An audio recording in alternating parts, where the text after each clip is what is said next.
Hello, and welcome to the Rennie Mystery Box Challenge. James. It's the law. In each of these episodes, we will receive a mystery box which contains a mystery ingredient. We won't necessarily know what that ingredient is, but we do have to cook something fantastic with it. So fortunately for us, we have you on our side to help us out. Oh, It's...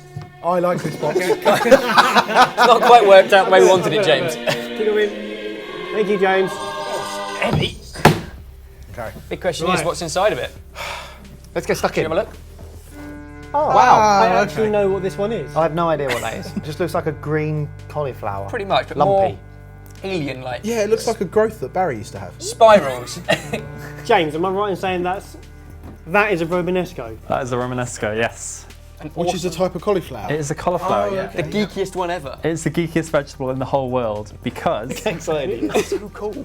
because the number of spirals is a Fibonacci number, which is cool in itself. Who worked that out? Who nature. picked one of those and just went, Nature. oh, It's a I'm gonna natural count phenomenon, and each head is a fractal.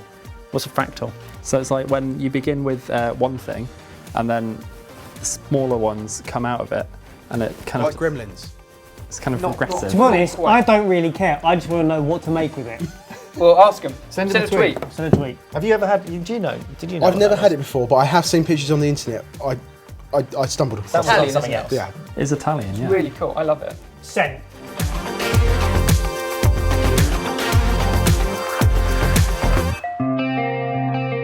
Right, and with all of your input for suggestions of what we can cook, we've come up with an awesome recipe using the mystery ingredient of Romanesco cauliflower, and it is Cauliflower cheese. Yeah. But with Romanesco, it's Romanesco cauliflower cheese. an awesome version. It's kind of more summery than the heavy, comforting dish you might have in the winter. It's going to start with our gorgeous cherry tomato on the vine. All we're going to do is oven dry them, slice them in half, and if you lay them into a baking tray, pinch of salt, pepper, and then into an oven for a couple of hours. And that oven needs to be really low, 110 degrees Celsius. And after a couple of hours, they look like this.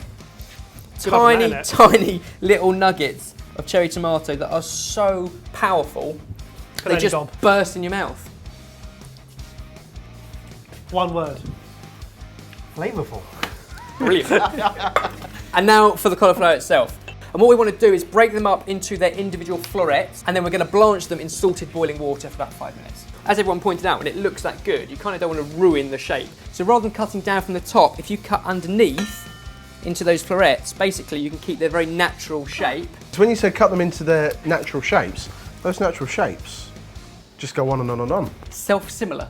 Once you've got your little florets, they're going to go into rapidly boiling salted water, and they'll need about 5 minutes or so to You say it's hot, all right? bubble away, to bring it back to boil, count 4 or 5 minutes, and we're going to drain them and get them into the fridge to cool down quickly, or into ice water if you've got some. That'll just stop the cooking and keep the green colour.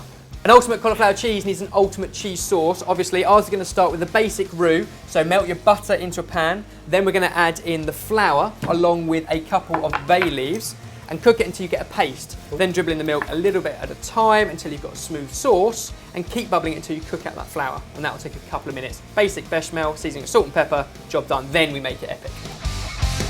With all of the veg boiled, we can now chill it right down. So if that goes into the fridge, that will just start to cool it down and stop it from cooking while we finish off our sauce. How's it looking? I think we're nearly there. So what other facts do you know about Romanesco? Go on, hit me. People don't know whether it forms like part of the broccoli family or part of the cauliflower family. Which would you say? Some people just call it broccoflower for that very reason. Or Do Roman they? cauliflower. Do Or they is that actually just do? you? That is an internet fact. That is an So internet that is special. not true. That is true. To add to our cheese sauce, which is just beginning to bubble away now, we can add grated cheddar and Gruyere. So that's 2 types of cheese. We're then going to add in a third type, Parmesan, Why not? right at the end. So triple cheese is one thing that makes this ultimate, Gruyere. along with some mustard and a little bit of grated nutmeg, all awesome flavours for a cheese sauce. And to enrich it, and it sounds weird, it enriches it but actually makes it lighter, adding cream. So it's not I suppose it's so not as fatty dense. and so bad for you that makes it better for you. Well, no, I'm not saying better, it makes it lighter. 2 wrongs make a right. Right? Wrong. Am I right? Right, you're right. I'm wrong. Right. Another awesome flavour that's going to go into our mixture is some smoky pancetta. That's going to go into a pan.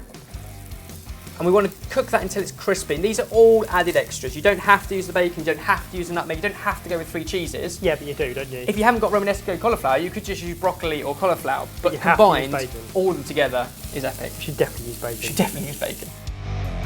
The last thing that makes this ultimate, in our eyes, is a bit of crunch on top. And we're going to get that from some bread, 2 slices, roughly stale. If you coarsely blitz that up, we don't necessarily want breadcrumbs, that would be cool. And toasted almonds. Almond and cauliflower is a great combination. It makes an amazing soup. We're going to put it in here.